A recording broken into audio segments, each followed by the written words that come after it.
Hello guys and welcome back to the channel for a brand new video. If you are here today for the first time on The Movie Insider, please consider hitting the subscribe button and the notification bell as well for any future videos.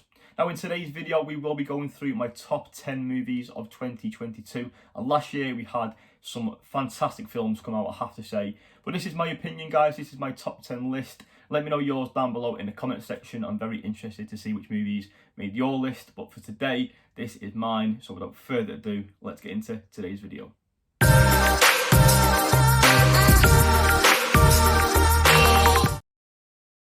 Okay, so coming in at number 10, we have X from A24, a horror slasher movie which blew my socks off. I honestly had a blast with this in the cinemas last year. I thought it was exceptional. Now, the movie is directed by Ti West, and the cast for this is stacked. We have Brittany Snow in here, Kid Cudi, Jenna Ortega, all in supporting roles, with the lead being Mia Goth, who stood out a mile in this movie. She was fantastic, and a breakout role for her, I'm sure. The movie kind of centres around a group of people who get together to make a pornographic movie, and they go to this rural location in like a ranch where the occupants are an elderly couple, and throughout the movie they are threatened by an unlikely serial killer. And say no more guys, if you haven't seen X, I highly recommend it. It made number 10 in my list, and I'm so glad that it did because it truly is fantastic, and I highly recommend it to anyone.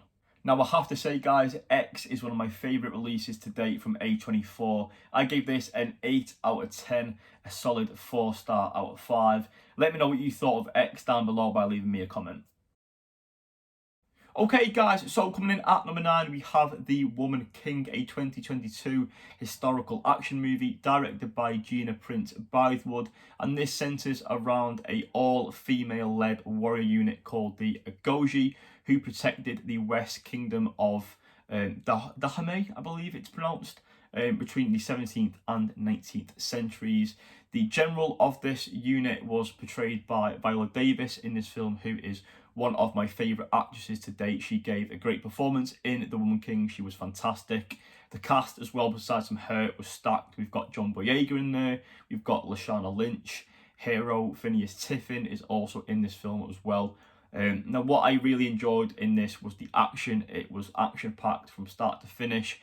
Not only that, but I was interested in the story. Again, despite slight changes made for the purpose of the film, it was really well done, and I have to say, I cannot wait to pick this up for my collection. I think we're getting a 4K as well, so definitely going to pick it up when it releases. I think later this month in February.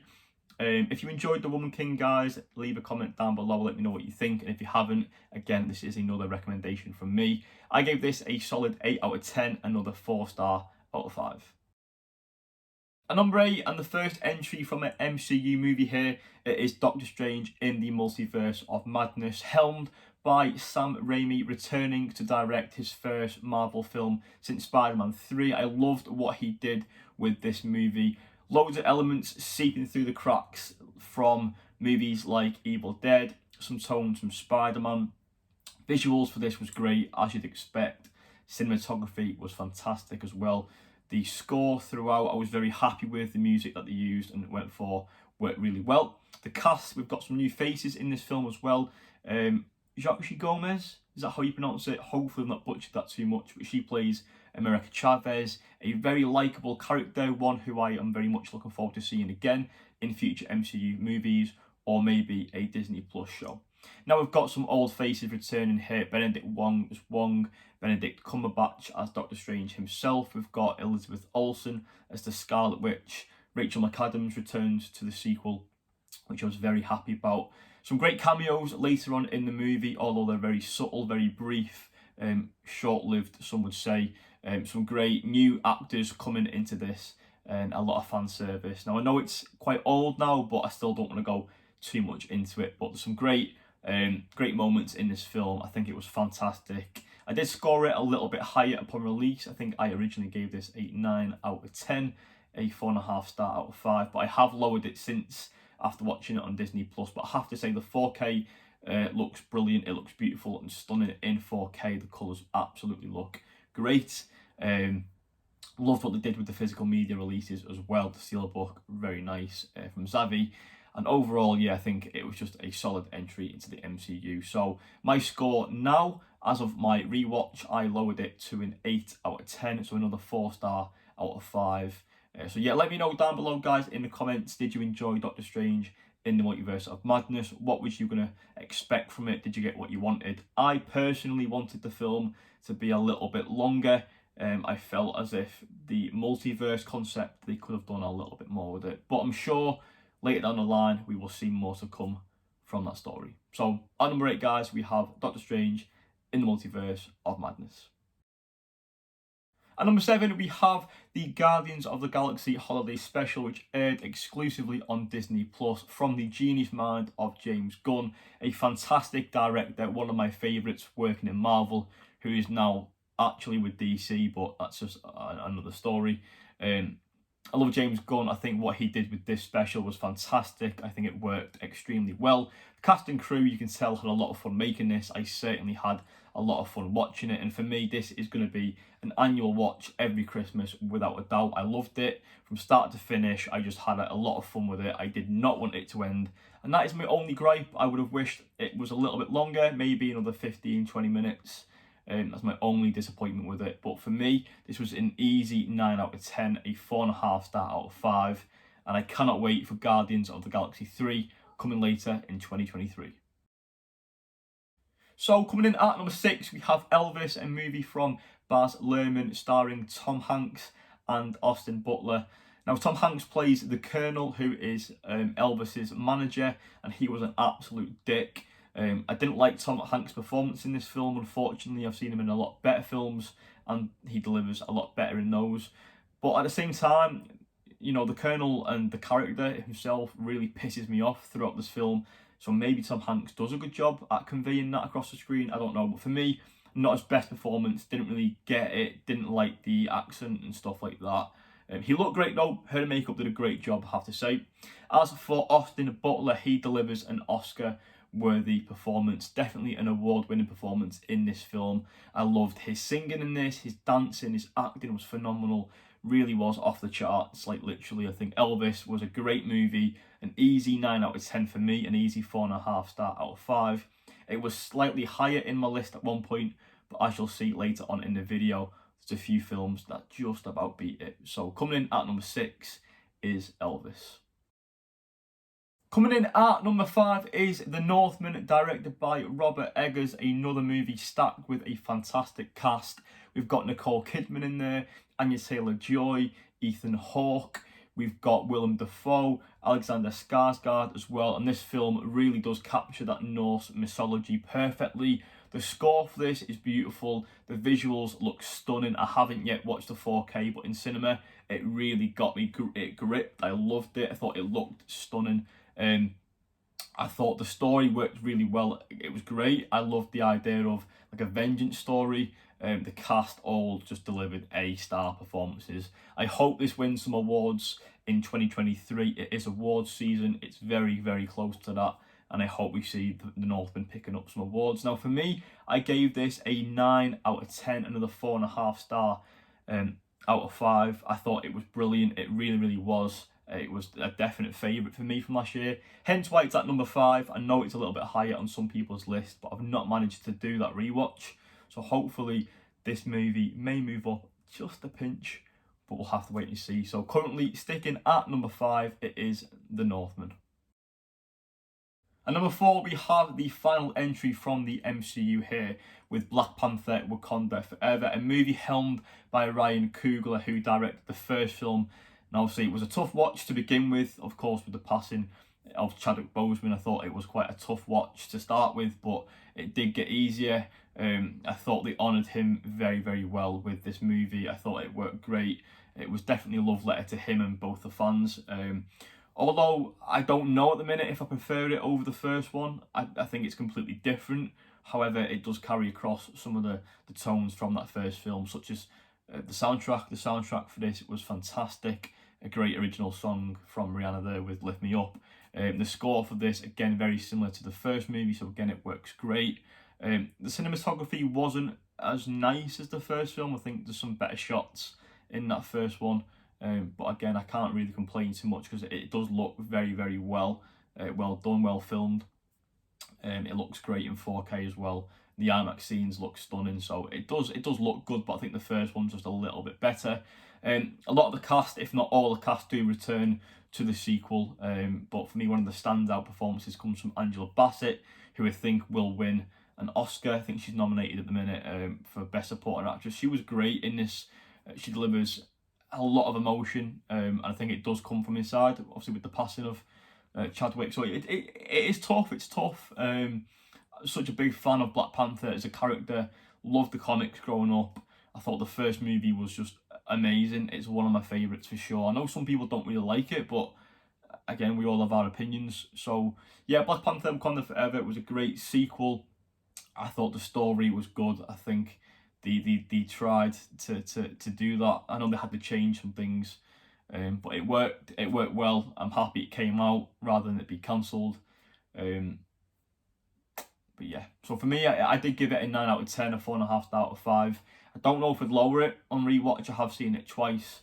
I'm debating whether on lowering it because I do think I prefer the first one, but time will tell for that. I think it needs rewatching. It's still a lot of emotions watching it and stuff. It still feels very new and relevant and stuff. So, but yeah, but Black Panther, great character. Letitia Wright does a great job in this. We've got some new characters as well. We've got obviously Namor in this. We've got Ironheart. I really want to see more from these characters moving forward. I'm sure we will. It sets up for it perfectly. I think maybe we'll get some Disney Plus stuff, but we'll have to wait and see. So yeah, coming in at number 4, guys, is Black Panther Wakanda Forever.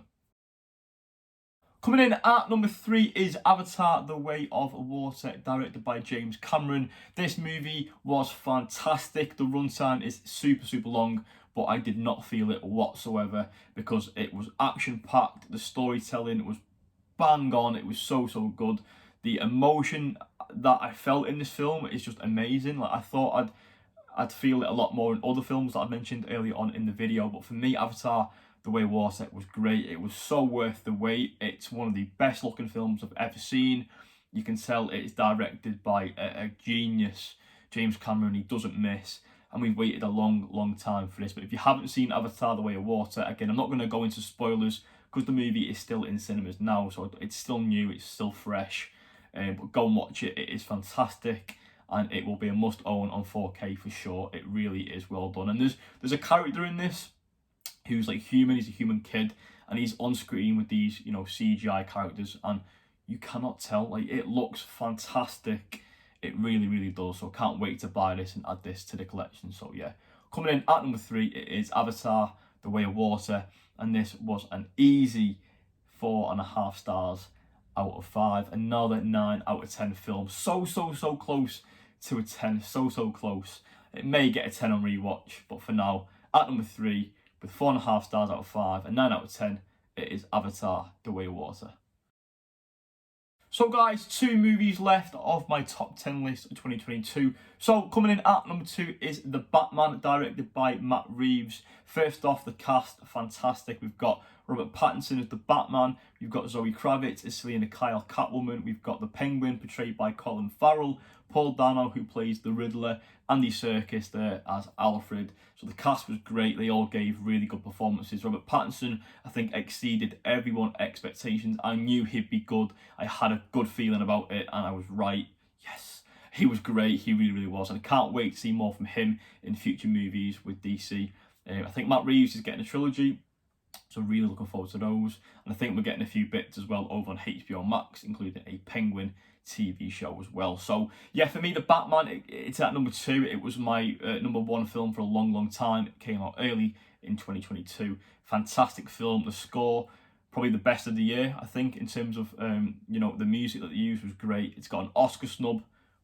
Mind blown, because it's fantastic. I do think it's the best of the year, so I'm a bit disappointed with that. But overall, the film was perfect. So an easy 10 out of 10.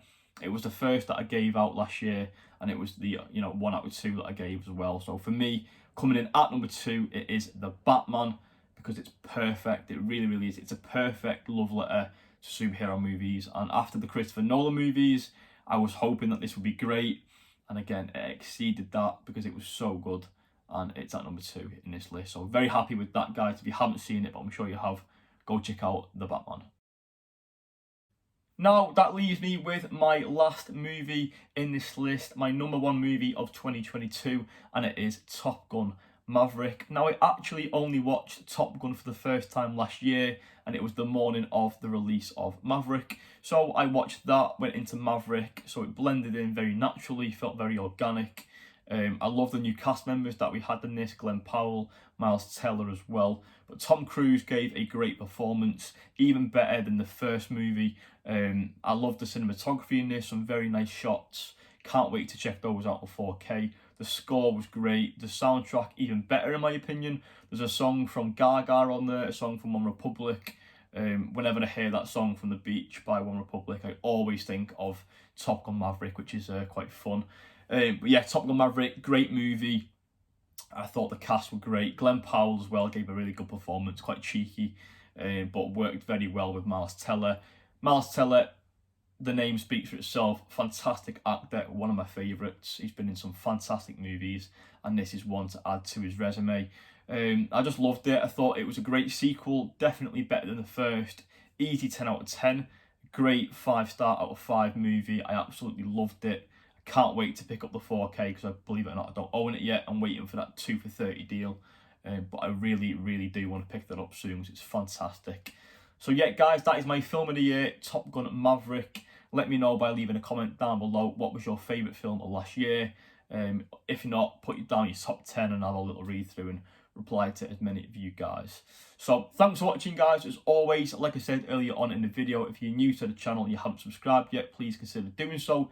Hit the notification bell for future videos. Leave a like on today's video if you've enjoyed yourself. And go follow me over on Instagram at The Movie Insider. Links will all be in the description, guys. But for now, I'll see you in the next one.